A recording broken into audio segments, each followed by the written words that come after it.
the big one, the one that everyone's waiting for, Manchester United taking on Manchester City in the derby.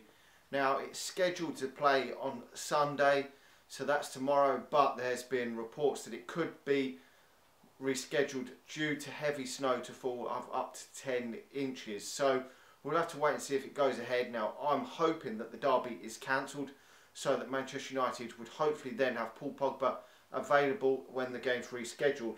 Now, Manchester United go into this game without their best player, which is really unfortunate that he shouldn't have got sent off in that last game against Arsenal.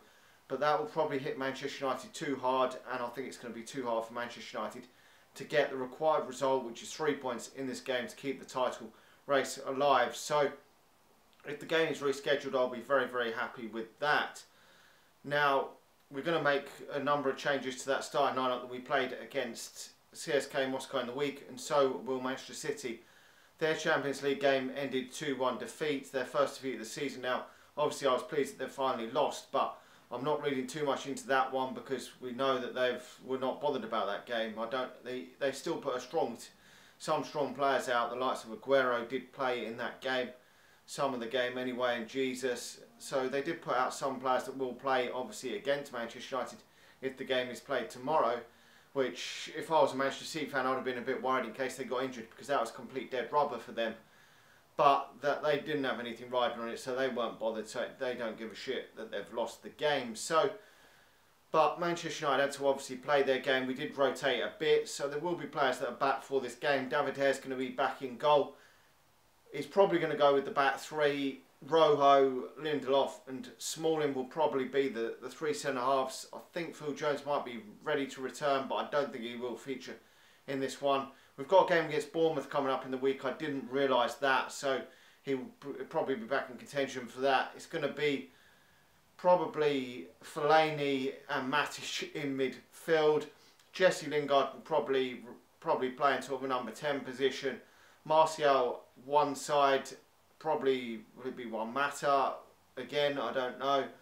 And obviously it will be Romelu Lukaku as the striker anyway. So it's going to be a similar sort of lineup to that, I think, with Ashley Young probably out wide as well and Valencia out wide obviously as well. We will have to wait and see whether it will be some of that sort of team anyway, a roughly team. Mata hasn't actually been given a lot of game time lately, so maybe he won't play, but I'm pretty sure he's going to put Fellaini in that midfield, which is what's worrying me about this game. Fellaini hasn't played a lot of football lately, and I'm just worried when he plays for Manchester United that he could have a shit game and Manchester United could come unstuck. Now, Paul Pogba's been playing so fantastically well that it's a worry when he doesn't play because Manchester United have relied heavily on him this season, and we've got to get away from that. We need to get someone in that team. And the only players that I see in the Manchester United current ranks that have got a good passing range, that can maybe dictate the game. No players are as good as Pogba in Manchester United's team, no question. But the only players I can see maybe potentially being able to do a job in the Manchester United midfield similar is maybe Angel Gomez or Michael Carrick.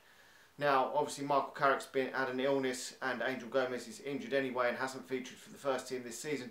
But they're the only two that I could see providing the through balls and the playmaker and assists and that Paul Pogba has been giving Manchester United this season. Now, obviously, it's nowhere near going to be on the level of Paul Pogba, but maybe Carrick or Angel Gomez will have to feature later on, come sort of the early part of next year, if Manchester United to progress and stop heavily relying on Paul Pogba, because we're going to have to get away from that come next year when there's going to be games coming to the business end of the season, just in case Paul Pogba gets any more injuries, and we don't have anyone in that midfield, and Herrera's nowhere near got the passing range that Paul Pogba has, and Fellaini is nowhere near on that level either. So they're the only two players that could potentially do anything like that. Now, obviously, they're not the same type of player, but they could provide goals and be some sort of a playmaker as them in terms of their passing range. But Manchester United have got a lot to deal with in this Manchester City team as well, but